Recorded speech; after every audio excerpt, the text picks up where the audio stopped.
All right, hi, good morning, guys. Welcome to Let's Talk Trade podcast. And today I'm going to be talking about how I lost 100% of my account by being overconfident. So I like to share these stories because at the end of the day, this is what makes me relatable. Because a lot of clients, when I approach them now, when they talk to me, they feel, all right, Jason, you've achieved a level of success. You don't understand what it is I'm going through. The reality of it is this.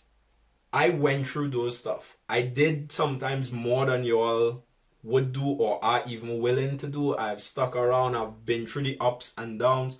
I had to go through that. That was my journey before I achieved any type of success with trading.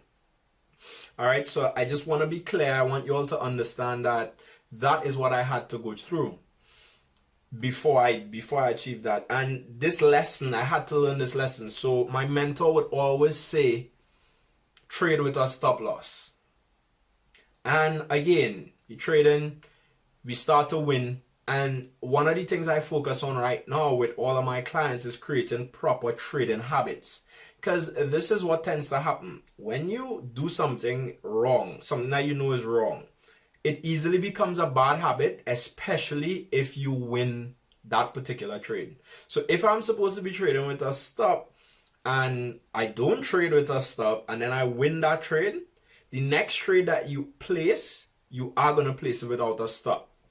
Most people, that's what they're going to do. You're going to probably win that second trade again. And then the third trade, the trade that you're now very confident, you're overconfident to a point. And that's what happened to me. I got overconfident. And you place that third trade, you risk a lot more in your account, and then basically you blow the account. And that's what happened to me. I remember at the time I wasn't really trading on my phone, so I placed a trade, didn't place a stop. I know my mentor said trade with a stop. I didn't place the stop at all. I went to work, and I always remember this story. I came home, and now you have to understand, this is pre-now. This is me. I took my last $1,000, grew it to $2,500. So I basically grew it by 100%, just over 100, about 150%. And I was working hard at this. It took a couple months, and then within a day, I came home and it was all gone. I think I remained with like about $50 in the account. So I went to work, left the trade on, no stop, nothing. An announcement was coming out. I wasn't paying attention to the announcements either. All right. And by the time I came home, I was hearing this alarm sound. And I was like, what is this? It was a strange alarm. It wasn't my phone. It wasn't a regular computer alarm. And I remember just walking to the computer and hearing the song. And I'm trying to shut it off and I couldn't find it. And it's only when I pulled up my trading platform, I saw it and I said, what is this? And the alarm went off, and that was my first margin call. That was me losing 100% of everything that I had worked for, taking the last set of money that I had, building that up to that point, and then losing all of that. All right, I remember the feeling. You feel like a knot in your stomach. You feel sick automatically. I remember that, so I know how it is, and it's something I can laugh at it now. But I remember at the time, I didn't want to trade again. You go through a whole roller coaster of emotions. This thing doesn't work. But then I would remember, all right, I had to go back and remind myself. The reality of it is, I was able to get 150% return in a couple months. I was like, if I have money sitting on in the bank, there's no way I'm getting 150% return on it. I said it was my fault. If I had a stop, I would have only lost a certain amount.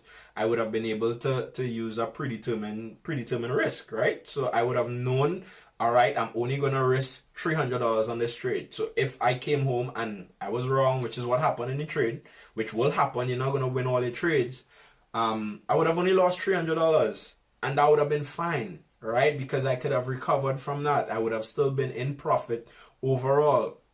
But I didn't have the stop at all. And the announcement blew my entire account. So yes, I wanted to fling the computer. Yes, I didn't want to trade for a while. I think after that, I didn't trade for like the next 2 months. All right. But then I had to remind myself of the positives from it. That, all right, I have this skill and I can basically make back that money.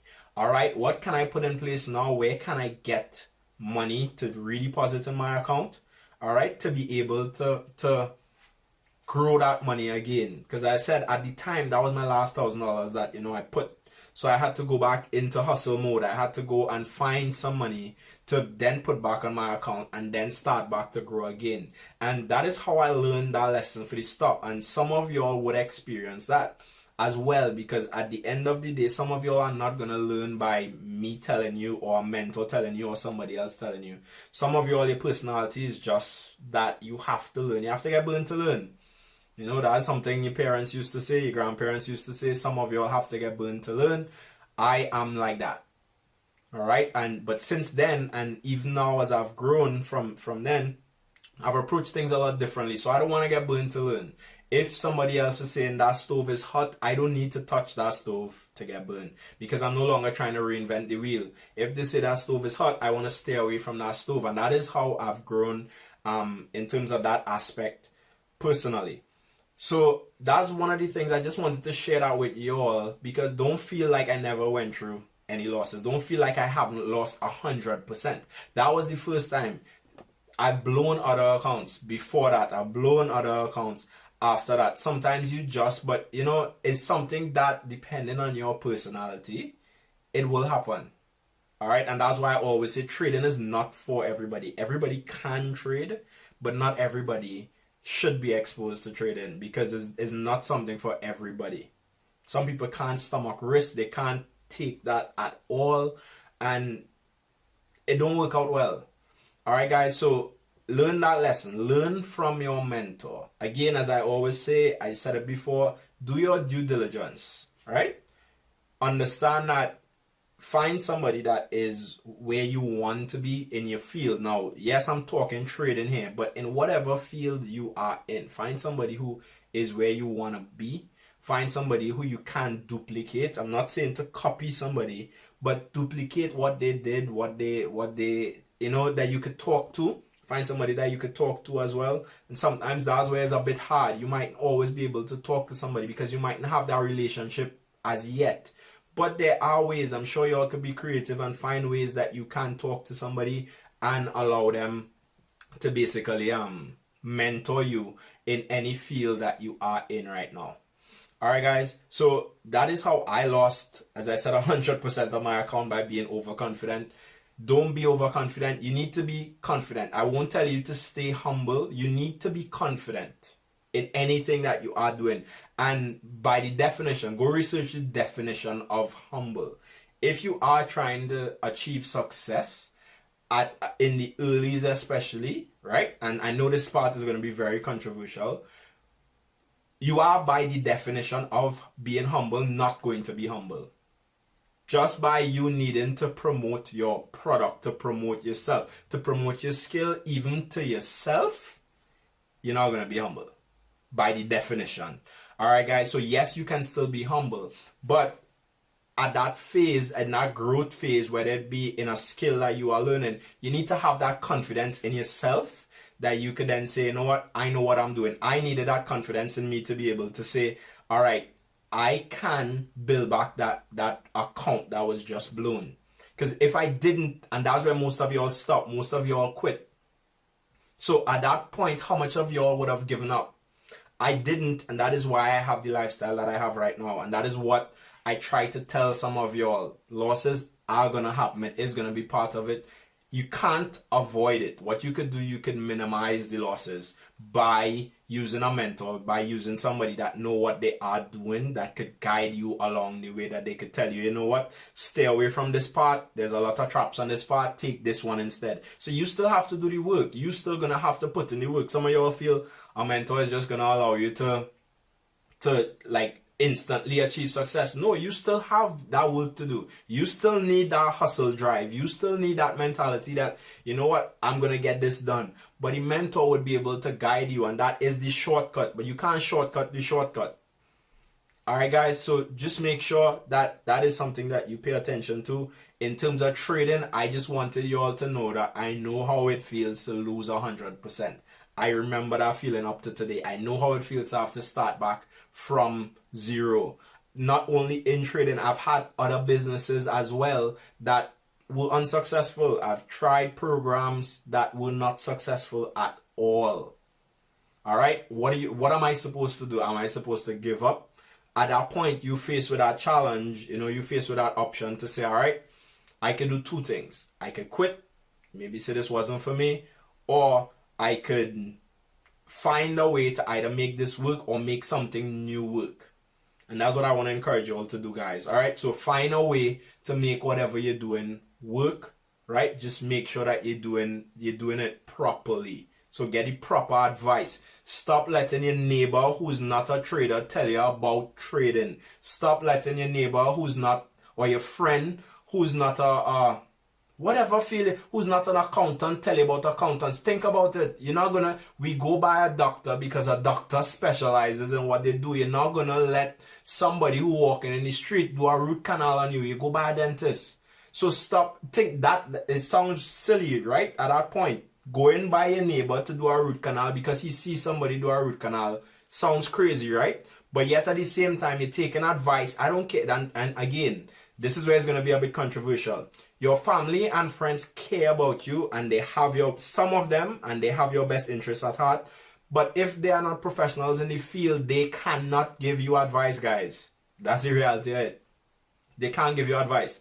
I'm not going to take advice. I love my mom to death. But I'm not going to take advice on, let's say, for example, swimming. If my mom can't swim, she could tell me a story about somebody who swam or somebody who drowned or whatever the case is. But if she can't swim, I'm not going to take advice from her on swimming.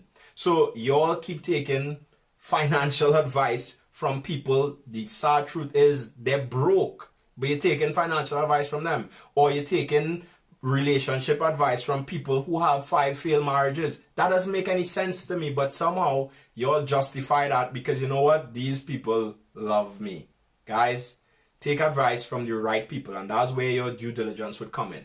Do your own research. Ensure that the person that you're willing to take that advice from, right, is certified in that field. Not just certified by papers. A lot of people, again, have paperwork, so they have degrees, but then they don't have any experience. And that's why jobs now are asking for a lot of experience, right? So they're going to be asking for experience. So you could be certified and have your diploma, but if you don't have experience, they're not hiring you, right? So we see these things happening all the time, but yet still in our personal lives, we go against all those things. So just make sure, right, that one, you find somebody that can mentor you in the field that you want to be mentored in. 2, make sure that person is qualified to mentor you in that field.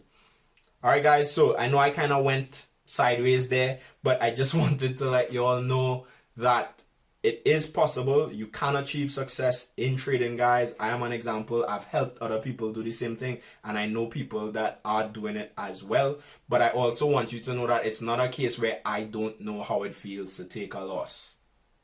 I do know, I remember the feeling is something that motivates me even up to now. I've taken losses in business. I've taken losses in trading.